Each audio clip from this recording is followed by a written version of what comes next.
എല്ലാവർക്കും സ്വാഗതം. ഈ റിവ്യൂ ഇഷ്ടപ്പെടുവാണെങ്കിൽ ഒന്ന് ലൈക്ക് ചെയ്തും സബ്സ്ക്രൈബ് ചെയ്തും സപ്പോർട്ട് ചെയ്യണേ. ഇത് സത്യസന്ധമായ എപ്പിസോഡ് റിവ്യൂ ആട്ടോ, അല്ലാതെ എൻ്റെ മനസ്സിലെ കഥയല്ല. നമുക്ക് റിവ്യൂയിലേക്ക് കിടക്കാം. ആദ്യമേ കാണിക്കുന്നത് അലീനെ വീണപ്പം വയറ്റിൽ നിന്ന് കുറേ ബ്ലഡ് പോയി ഹാളിൽ വീണായിരുന്നല്ലോ. അത് 3 പേരും കൂടെ തുടച്ച് വൃത്തിയാക്കി എടുക്കുവാണ്. അവർ ഇത്രയും നേരത്തെ തൊടാതിരുന്നത് ഇനിയിപ്പം പോലീസ് എൻക്വയറി എന്തെങ്കിലും ഉണ്ടായിട്ടുണ്ടെങ്കിൽ അത് തുടച്ച് മാറ്റി ശരിയാക്കിയല്ലോ, അതുകൊണ്ടായിരുന്നു. അതങ്ങ് ഉണങ്ങി പിടിച്ചിട്ട് പോകാൻ പാടാ. അതുകൊണ്ട് നന്നായിട്ട് 3 പേരുടെ ഇത്തിരി എഫേർട്ട് ഇട്ട് തന്നെയാണ് തുടച്ച് മാറ്റുന്നത്. അന്നേരം ഭയങ്കര ഒരു സംശയം കൃഷ്ണമോൾക്ക്, അവിടെ എങ്ങനെ വീഴും? വീണെങ്കിൽ തന്നെ ഒരു കസേര എന്തെങ്കിലും മറിഞ്ഞു കിടക്കണ്ടേ? അതുപോലെ അവിടെ കസേര കയറി ഇന്ന് കണ്ടിക്കാൻ പാകത്തിന് കർട്ടനൊന്നുമില്ല. അന്നേരം കൃഷ്ണമോൾ ചോദിക്കുന്നുണ്ട്, ഇവിടെ എന്തിനാ കസേര കയറി നിൽക്കുന്നത്? എനിക്ക് മനസ്സിലാകുന്നില്ല എന്ന് പറയുമ്പം ആ സംശയം തന്നെ വൈജയന്തിക്ക് ഉണ്ടാകുന്നു. വൈജയന്തി അവിടെ ചുറ്റുവട്ടമൊക്കെ നോക്കുന്നുണ്ട്. ഇവിടെ കസേരയൊന്നും മറിഞ്ഞ് കിടക്കുന്നില്ലല്ലോ, അതിൻ്റെ ഒന്നും ലക്ഷണമോ ഇല്ലല്ലോ എന്നിങ്ങനെ പറയുക. അന്നേരം കൃഷ്ണമോൾ പറയുന്നുണ്ട്, അതാ എൻ്റെ സംശയം, വേറെ എന്തോ ഇവിടെ സംഭവിച്ചിട്ടുണ്ട് എന്നിങ്ങനെ പറയുമ്പം വൈജയന്തി പറയുവാണ്, അവളെ കാണാൻ വേണ്ടി വല്ലവന്മാരും കയറി വന്ന് കാണും, അവന്മാരുമായിട്ട് വാക്കുതർക്കം ഉണ്ടായി, അവൻ്റെ കയ്യിലുണ്ടായിരുന്ന കത്രി കൊണ്ട് കുത്തിയതായിരിക്കും എന്ന് പറയുമ്പം കൃഷ്ണമോൾ അത് സമ്മതിച്ചു കൊടുക്കില്ല കേട്ടോ. കൃഷ്ണമോൾ പറയുന്നുണ്ട്, ഒരിക്കലും അലീന ചേച്ചി അങ്ങനെ ചെയ്യുകയില്ല. ചേച്ചിക്ക് പരിചയമില്ലാത്ത ഒരാൾ വന്നാൽ ചേച്ചി വാതിൽ പോലും തുറക്കാറില്ല, ആ കാര്യം എനിക്ക് ഉറപ്പുണ്ട് എന്ന് പറയും. അന്നേരം വൈജയന്തി പറയുന്നുണ്ട്, അവൾക്ക് പരിചയമുള്ള ആണുങ്ങളാണ് വന്നെങ്കിലോ, അപ്പം അവൾ വാതിൽ തുറന്നു കൊടുക്കുകയില്ല എന്ന് ചോദിക്കുമ്പം കൃഷ്ണമോൾ പറയുന്നുണ്ട്, അലീന ചേച്ചി അങ്ങനെ ഒരു ക്യാരക്ടറല്ല, അത് അങ്ങനെ പറഞ്ഞ് സമ്മർദ്ദിക്കാൻ അമ്മ നോക്കണ്ട, ഞാനത് സമ്മതിച്ച് തരില്ല എന്ന് തന്നെ പറയുമ്പം നിനക്ക് എങ്ങനെയാണ് ഇതൊക്കെ അറിയാവുന്നത് എന്ന് ചോദിക്കും. എന്നിട്ട് എനിക്ക് അലീന ചേച്ചി അറിയാം എന്ന് കൃഷ്ണമോൾ പറയുന്നുണ്ട്.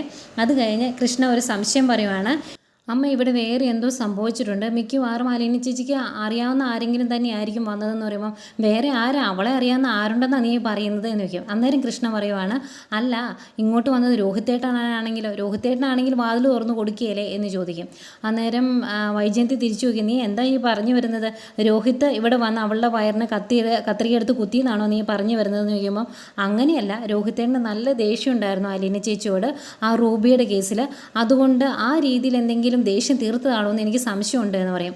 അന്നേരം ബബിതയും പറയുന്നുണ്ട്, അങ്ങനെ പരിചയമുള്ള ആരെങ്കിലും വന്ന് വാതിൽ തുറന്നു കൊടുത്താൽ മാത്രമേ ഇതിൻ്റെ അകത്തേക്ക് ആർക്കെങ്കിലും കയറാൻ പറ്റുള്ളൂ. വാതിൽ തുറന്നു കിടന്നതുകൊണ്ടാണ് അപ്പുറത്തെ വീട്ടിലെ ഡോക്ടർക്കും അകത്തോട്ട് കയറാൻ പറ്റിയത് എന്നിങ്ങനെ പറയുമ്പം ചെറിയൊരു സംശയമൊക്കെ വന്നുണ്ട് വൈജയന്തിക്ക്. അന്നേരം കൃഷ്ണമോൾ പറയുന്നുണ്ട്, നമുക്ക് രോഹിത്തേൻ്റെ റൂമിലൊന്ന് പോയി നോക്കിയാലോ, ആ സിസേഴ്സ് അവിടെ ഉണ്ടോ എന്ന് നോക്കാം, അല്ലെങ്കിൽ ആ സിസേർ അലിനി ചേച്ചിയുടെ വയറ്റിൽ എങ്ങനെയാണ് കൊണ്ടത് എന്നൊരു സംശയം ബാക്കി കിടക്കില്ലേ എന്ന് ചോദിക്കുവാണ്. എന്നാൽ നമുക്ക് ഇപ്പം തന്നെ നോക്കാം എന്ന് പറഞ്ഞ് ബബിതയും കൂട്ടി നേരെ കൃഷ്ണമോൾ റൂമിലേക്ക് പോവുകയാണ്.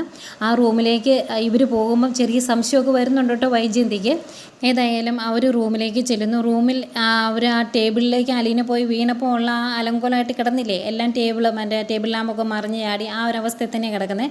അതൊക്കെ കാണുമ്പോഴേ കൃഷ്ണമോൾക്ക് ചെറിയ സംശയം വരുന്നുണ്ട്. കൃഷ്ണമോൾ ചോദിക്കുന്നുണ്ട്, ഇതെന്താ ഈ ടേബിൾ ലാമ്പൊക്കെ ഇങ്ങനെ മറിഞ്ഞ് കിടക്കുന്നത്? അതുപോലെ പെൻ ഹോൾഡറിൽ നിന്ന് പേനയൊക്കെ താഴെ ചാടി കിടപ്പുണ്ട്, നഖംപെട്ടി അങ്ങനെയുള്ള സാധനങ്ങളെല്ലാം താഴെ കിടക്കുക. അന്നേരം ഇതെല്ലാം താഴെ കിടക്കുകയാണല്ലോ എന്നിങ്ങനെ പറയുന്നു. എന്നിട്ട് താഴെ ഇതെല്ലാം നോക്കുന്നതിനിടയ്ക്ക് അതിനിടയ്ക്ക് നമ്മുടെ കൃഷ്ണമോൾക്ക് ക്യാപ്സൂളിൻ്റെ കവർ കിട്ടുക.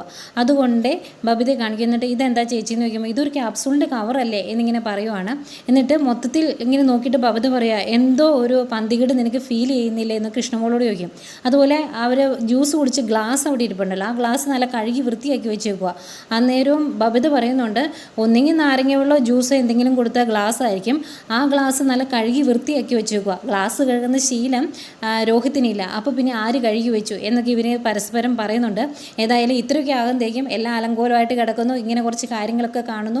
ഇതൊക്കെ കാണുമ്പോഴേക്കും ബബിതയ്ക്ക് ടെൻഷൻ. ബബിത പറയുക, നമുക്ക് പോകാം, എനിക്ക് ഇതിൻ്റെ അകത്ത് നിന്നിട്ട് എന്തോ നെഗറ്റീവ് എനർജി ഫീൽ ചെയ്യുകയെന്ന് പറഞ്ഞ് പെട്ടെന്ന് പുറത്തേക്ക് പോവാണ് ബബിത. കൃഷ്ണമോൾക്ക് നല്ല സംശയമുണ്ട്. അപ്പോഴത്തേക്കും നമ്മുടെ രോഹിത്ത് വീട്ടിലേക്ക് വരും കേട്ടോ. വൈജയന്തി പോയി ഡോറ് തുറക്കുന്നത് അവൻ ഞെട്ടിപ്പോവുക. എന്നിട്ട് കുറച്ച് നേരം ഇങ്ങനെ നോക്കി എന്നിട്ട് അകത്തോട്ട് കയറി പോരുമ്പം വൈജയന്തി, നീ ഒന്ന് നിന്നേടാ, നീ എവിടെ പോയതായിരുന്നു ഇത്ര നേരം എന്ന് ചോദിക്കുമ്പം ഞാൻ 7's ഫുട്ബോൾ മാച്ച് ഉണ്ടായിരുന്നു, അത് കാണാൻ വേണ്ടി പോയതാന്ന് പറയുമ്പം നീ ഇന്നോട്ട് ആ ഫുട്ബോൾ കാണാനൊക്കെ പോകാൻ തുടങ്ങിയത്, നിനക്ക് അങ്ങനത്തെ സ്വഭാവമൊന്നും ഇല്ലായിരുന്നല്ലോ എന്ന് പറയുമ്പോൾ ഞാൻ പോയി, അതിനിപ്പോൾ എന്താ കുഴപ്പം എന്നിങ്ങനെ ചോദിക്കുക. എന്നിട്ട് ഞാൻ പോവുക എന്ന് പറഞ്ഞാൽ നേരെ കയറി മുകളിലോട്ട് പോകാൻ തുടങ്ങുന്നതെങ്കിൽ കൃഷ്ണമോൾ ചോദിക്കും, അതെ രോഹിത്തേട്ടൻ ഇന്ന് ഉച്ചയ്ക്ക് ഇവിടെ വന്നായിരുന്നു എന്ന് ചോദിക്കുമ്പോൾ ഇല്ല, അതെന്താ നീ അങ്ങനെ ചോദിച്ചതെന്ന് ചോദിക്കും. അല്ല, ചെറിയ സംശയം അതുകൊണ്ട് ചോദിച്ചതെന്ന് പറയുമ്പം ഞാൻ ക്ലാസ്സിൽ തന്നെ ഉണ്ടായിരുന്നു എന്ന് പറയുവാണേ. അന്നേരം കൃഷ്ണമോൾ പറയുന്നുണ്ട്, ഒന്ന് കോളേജിൽ പോയി അന്വേഷിച്ചാൽ അറിയാം അവിടെ തന്നെ ഉണ്ടായിരുന്നോ എന്ന്. ചേച്ചി ഇവിടെ നടന്ന സംഭവങ്ങളൊന്നും ഏട്ടൻ അറിഞ്ഞില്ലേ എന്ന് ചോദിക്കും. അന്നേരം ഇവിടെ എന്താ സംഭവിച്ചതെന്ന് ചോദിക്കുമ്പം അലിനി ചേച്ചിയുടെ കാര്യമൊന്നും അറിഞ്ഞില്ലേന്ന് ചോദിക്കുവാണ്. അന്നേരം എന്താ അലീനയ്ക്ക് എന്താ സംഭവിച്ചത്, അവൾ ഇവിടുന്ന് പോയോ എന്ന് ചോദിക്കും. അന്നേരം വൈജയന്തി ചോദിക്കും അതെന്താ പോണോ എന്നിങ്ങനെ ഒരർത്ഥം വെച്ചോളൂ ചോദിക്കുമ്പോൾ അല്ല ഇവിടുന്ന് പോകാൻ തയ്യാറായി നിൽക്കുമല്ലായിരുന്നു അതുകൊണ്ട് ചോദിച്ചതായെന്ന് പറയുമ്പം കൃഷ്ണമോള് പറയുന്നുണ്ട് പോകാൻ തയ്യാറായി നിൽക്കുമല്ലായിരുന്നു, അമ്മ പറഞ്ഞു വിടാൻ വേണ്ടി തയ്യാറാകുമായിരുന്നു, അത്രയേ ഉള്ളൂ എന്ന് പറഞ്ഞിട്ട് അലീനയ്ക്ക് സംഭവിച്ച കാര്യങ്ങളൊക്കെ പറഞ്ഞു കഴിയുമ്പോൾ അയ്യോ ആരാ അമ്മ അങ്ങനെയൊക്കെ ചെയ്തത്, ഇവിടെ കയറി ആരെങ്കിലും കുത്തിയതാണോ എന്നൊക്കെ ചോദിക്കുമ്പോൾ അങ്ങനെയൊന്നുമല്ല, അവളുടെ കയ്യിൽ നിന്ന് കത്രിക അബദ്ധത്തിൽ അവളുടെ വയറിൽ കൊണ്ടതാണ് എന്ന് ബബിത പറയും. അന്നേരമാണ് കൃഷ്ണമോള് ചോദിക്കുന്നത് ആ കത്രിക രോഹിത്തേട്ടൻ്റെ റൂമിലിരുന്നല്ലേ അതെങ്ങനെയാണ് അലീന ചേച്ചിയുടെ വയറിൽ കൊണ്ടതെന്ന് ചോദിക്കുമ്പോൾ അതെങ്ങനെയാണ് എനിക്കറിയാവുന്നത്, അവളെൻ്റെ റൂമിൽ കയറി എടുത്തതായിരിക്കും എന്ന് പറയും. അന്നേരം പെട്ടെന്ന് വൈജയന്തി കൃഷ്ണമോളോട് ചോദിക്കുക നീ എന്തിനാ ഇവനെ ചോദ്യം ചെയ്യുന്നത്, അവനോട് എന്തെങ്കിലും ചോദിക്കാനുണ്ടെങ്കിൽ ഞാനോ അച്ഛനോ ചോദിച്ചോളാം എന്ന് പറയുമ്പോൾ കൃഷ്ണമോള് പറയുന്നുണ്ട് ആയിക്കോട്ടെ ആര് വേണമെങ്കിലും ചോദിച്ചു, ഏതായാലും ആ റൂം പോയി കണ്ടിട്ട് അതിൻ്റെ അത് ചെറിയ പന്തികേടൊക്കെ ഞങ്ങൾക്ക് തോന്നിയായിരുന്നു, പോലീസിനും ഏട്ടനെ സംശയമുണ്ട് എന്ന് പറയും. അന്നേക്ക് രോഹിത് ഇങ്ങനെ ടെൻഷനോട് ചോദിക്കുക അതെന്തിനാ പോലീസ് എന്നെ സംശയിക്കുന്നതെന്ന്. അന്നേരം അയ്യോ ഒന്നും അറിയത്തില്ലാത്ത പോലെ ഏട്ടനല്ലായിരുന്നു ഏറ്റവും കൂടുതൽ അലീന ചേച്ചിയോട് വൈരാഗ്യം, അതുകൊണ്ട് എന്ത് വേണമെങ്കിലും സംഭവിക്കാമല്ലോ എന്ന് പറയുമ്പം രോഹിത് എനിക്ക് അവളോട് വൈരാഗ്യമോ ഇതെന്താ ഇവൾ ഇങ്ങനെയൊക്കെ പറയുന്നേ എന്ന് ചോദിക്കും. അന്നേരം കൃഷ്ണമോള് പറയുവാണ് അല്ല ആ റൂബിയുടെ കേസിൽ ചേച്ചി അല്ലായിരുന്നോ ഇടയ്ക്കുന്നത്, അതിൻ്റെ ദേഷ്യം ചേച്ചിയോട് ഇല്ലായിരുന്നോ എന്ന് ചോദിക്കുമ്പോൾ റൂബിയോ നീ എന്നെ നീ പറയുന്നേ എന്ന് ചോദിക്കും. അന്നേരം കൃഷ്ണമോള് പറയുന്നുണ്ട് അമ്മ ഈ കാണിക്കുന്ന മൊത്തം അഭിനയമായിട്ടോ, പിന്നെ എന്തായാലും എനിക്ക് കുഴപ്പമൊന്നുമില്ല, എല്ലാവരോടും എന്താണെന്ന് വെച്ചാൽ തീരുമാനിച്ചോളാം പറഞ്ഞിട്ട് കൃഷ്ണമോൾ അങ്ങ് പോകും. പോയി കഴിയുമ്പം ബബിത പറയുന്നുണ്ട് ഞങ്ങൾ റൂമിൽ പോയായിരുന്നു, ആ റൂമിലെ സാധനങ്ങളൊക്കെ ഒന്ന് അടുക്കി വെച്ചു, കാണുമ്പോൾ മൊത്തത്തിലൊരു പന്തികേട് ഫീൽ ചെയ്യുന്നുണ്ട്, ഏതായാലും തനിക്കല്ലായിരുന്നോ അവളോട് ഏറ്റവും കൂടുതൽ വൈരാഗ്യം എന്ന് വയ്ക്കും. അന്നേരം എനിക്കൊരു വൈരാഗ്യം ഇല്ലായിരുന്നു, നിങ്ങളൊക്കെ ഇത് എന്ത് ഈ പറഞ്ഞു വരുന്നത്, ഞാൻ റൂമിലേക്ക് പോകാട്ടോ അമ്മയെന്ന് പറയും. ആയിക്കോട്ടെ എന്ന് വൈജയന്തി പറയുന്നുണ്ട്. പക്ഷേ വൈജയന്തിക്ക് നല്ല സംശയമുണ്ട് കേട്ടോ അവനെ. പിന്നെ കാണിക്കുന്നത് ഹോസ്പിറ്റലിലാണ്. ഹോസ്പിറ്റലിൽ ബാലേന്ദ്രനും വെയിറ്റ് ചെയ്യുവാണല്ലോ, ഇനിയിപ്പം ഇന്ന് കാണിക്കുകയല്ല അലീനെ എന്ന് പറഞ്ഞു. അന്നേരം ബൈസ്റ്റാൻഡായിട്ട് ആരെങ്കിലും നിൽക്കുകയും ചെയ്യണം, അതുകൊണ്ടാണ് ബാലേന്ദ്രൻ നിൽക്കുന്നത്. അന്നേരം മനു പറയുന്നുണ്ട് അങ്കിളിന് ഇത്രയും പ്രായമായതല്ലേ ഉറക്കളൊക്കെ ഉണ്ട്, അങ്കിൾ വീട്ടിലോട്ട് പോയിക്കോ എന്ന് പറയുമ്പം ഇവിടെ പിന്നെ ആരാടാ ഉള്ളതെന്ന് ചോദിക്കുമ്പോൾ ഞാൻ നിന്നോളാം എന്ന് പറയും. അന്നേരം നിനക്ക് നാളെ ഓഫീസിൽ പോകേണ്ടതല്ലേ എന്ന് ചോദിക്കുമ്പം സാരമില്ല ഞാൻ ലീവ് എടുത്തോളാം, ആരും ഇല്ലാത്തവർക്കല്ലേ ആരെങ്കിലും വേണ്ടത്, ഞാൻ ഇവിടെ നിന്നോളാം അങ്കിൾ പൊക്കോ എന്ന് പറയും. അന്നേരം ബാലേന്ദ്രൻ പറയും എങ്കിൽ നീ ഇവിടെ നിന്നോ, ഞാൻ നാളെ രാവിലെ വരാം, എന്തെങ്കിലും ആവശ്യമുണ്ടെങ്കിൽ നീ വിളിച്ചേരെ എന്നൊക്കെ പറഞ്ഞിട്ട് പോകുക കേട്ടോ. ഈ സമയം രോഹിത് റൂമിൽ വന്നിട്ട് എല്ലാം അടുക്കി ഒതുക്കി വെക്കുന്നു, അതുപോലെ ബെഡ്ഷീറ്റൊക്കെ നേരിയിടുന്നു. അത് കഴിഞ്ഞ് നോക്കുമ്പം അലീനയുടെ ഒരു മുടിക്കഷ്ണം താഴെ കിടക്കുവാണ്. പെട്ടെന്ന് അതെടുത്ത് അതും പുറത്ത് കളയുന്നു. ആകെ വെപ്രാളോ, കുറേ നേരം അങ്ങോട്ടും ഇങ്ങോട്ടൊക്കെ നടക്കും. എന്നിട്ട് ടെൻഷൻ കാരണം ഹരിയെ വിളിക്കും. എന്നാൽ ഹരി ചോദിക്കുന്നുണ്ട് നീ വീട്ടിലെത്തിയില്ലേ, റൂമിലെത്തിയോ, അവർക്ക് എന്താ പറയുന്നതെന്ന് ചോദിക്കുമ്പം അവരെല്ലാം എന്തോ ഡൗട്ട് ഉള്ളതുപോലെയാണ് എന്നോട് സംസാരിക്കുന്നത് എന്ന് പറയും. അന്നേരം അവരെന്തിനാ അങ്ങനെ സംസാരിക്കുന്നതെന്ന് ചോദിക്കുമ്പം അല്ലെന്നേ ആ റൂബിയുടെ കേസിൽ എനിക്ക് അവളോട് വൈരാഗ്യം ഉണ്ടെന്ന് അവർക്ക് എല്ലാവർക്കും അറിയായിരുന്നു, അതാ പ്രശ്നം എന്ന് പറയും. അന്നേരം ഹരി പറയുന്നുണ്ട് നീ ഇന്ന് കോളേജിലാണ് എന്നല്ലേ അവരോട് പറഞ്ഞത്, അതുകൊണ്ട് നീ വെപ്രാളം കാണിക്കുമൊന്നും വേണ്ട, അവരിതൊന്നും കണ്ടുപിടിക്കാൻ പോണില്ല, പിന്നെ പോലീസിന് അവൾ മൊഴി കൊടുത്തില്ലേടാ തന്നെ വീണതാന്ന് പറഞ്ഞേ, പിന്നെ നീ എന്തിനാ പേടിക്കുന്നതെന്ന് ചോദിക്കുമ്പം എടാ പോലീസിന് അവൾ അങ്ങനെ മൊഴി കൊടുത്തു, പക്ഷേ അച്ഛനോടെല്ലാം തുറന്ന് പറഞ്ഞിട്ടുണ്ടെങ്കിൽ തീരെയല്ലേ, ഇനി പിന്നെ നമ്മൾ എന്ത് ചെയ്യുമെന്ന് ചോദിക്കും. അന്നേരം ഹരി ചോദിക്കുവാണെങ്കിൽ എന്നെ ആർക്കെങ്കിലും സംശയം ഉണ്ടോ എന്ന്. അന്നേരം നിന്നെ ആർക്കും ഇപ്പം സംശയമില്ല, ഇനി സംശയം ഉണ്ടാവുമോ എന്നറിയില്ല എന്ന് പറയുമ്പോൾ നീ വെപ്രാളം കാണിച്ചോ ഒന്നും വിളിച്ച് പറയാതിരുന്നാൽ മതി, അച്ഛൻ വന്ന് എന്തെങ്കിലും ചോദിച്ചിട്ടുണ്ടെങ്കിൽ അന്നേരം കാലയിലേക്ക് വീണേക്കണം, അല്ലാതെ എതിർക്കാനൊന്നും നിൽക്കണ്ട എന്ന് പറയും. എങ്കിൽ ഞാൻ പിന്നെ വിളിക്കാം എന്ന് പറയുവാണ്. അപ്പോഴത്തേക്കും ബാലേന്ദ്രൻ വരുന്ന വണ്ടിയുടെ സൗണ്ടും കേൾക്കും കേട്ടോ. പിന്നെ ടെൻഷൻ രോഹിത്തിന്, എടാ അച്ഛൻ വന്നു ഇനി എന്ത് ചെയ്യുമെന്ന് എനിക്ക് അറിയത്തില്ല എന്ന് പറയുമ്പോഴത്തേക്കും നീ ടെൻഷൻ ആകാതെ നീ പക്വതയോടുകൂടി കാര്യങ്ങൾ ഡീൽ ചെയ്തേക്കണേ എന്നൊക്കെ പറഞ്ഞിട്ട് ഹരി ഫോം വയ്ക്കുന്നു.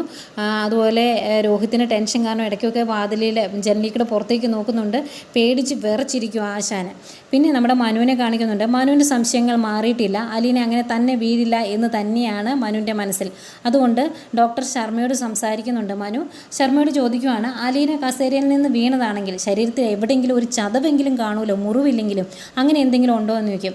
അന്നേരം തനിക്കെന്താ അങ്ങനെ ഒരു സംശയം വരാൻ കാരണമെന്ന് ഡോക്ടർ തിരിച്ചു ചോദിക്കും. അന്നേരം മനു പറയുന്നുണ്ട് അല്ല എല്ലാവരും വയറ്റിലെ മുറിവിൽ തന്നെ കോൺസെൻട്രേറ്റ് ചെയ്യുമ്പം വേറെ എന്തെങ്കിലും പ്രശ്നം ഉണ്ടോ എന്ന് അറിയണ്ടേ, അതുകൊണ്ടാണ് എന്ന് പറയും. അന്നേരം ഡോക്ടർ പറയുന്നുണ്ട് എനിക്കും ഒരു സംശയമുണ്ട്, കാരണം രോഗി അൺകോൺഷ്യസ് ആയതുകൊണ്ട് തന്നെ വളരെ ചെറിയൊരു എമൗണ്ട് സെഡേഷനെ ഞങ്ങൾ കൊടുത്തോളൂ, പക്ഷേ ഓപ്പറേഷൻ കഴിഞ്ഞതിന് ശേഷവും രോഗി ഒരുപാട് സമയം കഴിഞ്ഞാണ് ബോധത്തിലേക്ക് വന്നത്, അതുമാത്രമല്ല അതിനുശേഷവും ഇടയ്ക്കിടയ്ക്ക് മയങ്ങി പോവുകയാണ്.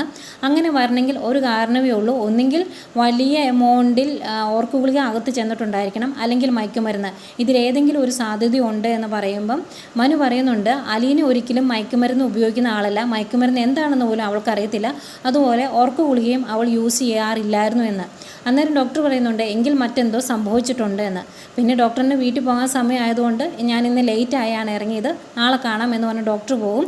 നല്ല സംശയത്തിലാണ് മനു. ഇത്രയും കാണിച്ചുകൊണ്ടാണ് ഇന്നത്തെ എപ്പിസോഡ് അവസാനിക്കുന്നത്. പക്ഷേ പ്രൊമോ നല്ല കിടുക്കൻ പ്രൊമോയാണ്. സത്യങ്ങളെല്ലാം അലീന മനുവിനോട് പറഞ്ഞു. അത് കഴിഞ്ഞ് മനു വീട്ടിലോട്ട് വരുന്ന ഒരു വരവുണ്ട് കേട്ടോ. ശരിക്കും സിനിമ സ്റ്റൈലിൽ റൂമിലേക്ക് കയറി വരുവാണ്. ഹരിയെ എടുത്തിട്ട് പൊതുക്കുന്നുണ്ട്. അതുപോലെ നേരെ രോഹിത്തിൻ്റെ അടുത്തും വരുന്നുണ്ട്. രോഹിത്തിനും കൊടുക്കുന്നുണ്ട് വയറ് നിറച്ച്. ഏതായാലും ഇതെല്ലാം കണ്ട് കണ്ണും മെഴിച്ച് നിൽക്കുന്നുണ്ട് കമലയ്ക്കൊന്നും കാര്യങ്ങളൊന്നും മനസ്സിലായിട്ടില്ല. ഇതൊക്കെ പ്രൊമോ ആയിട്ടും കാണിക്കുന്നുണ്ട് കേട്ടോ.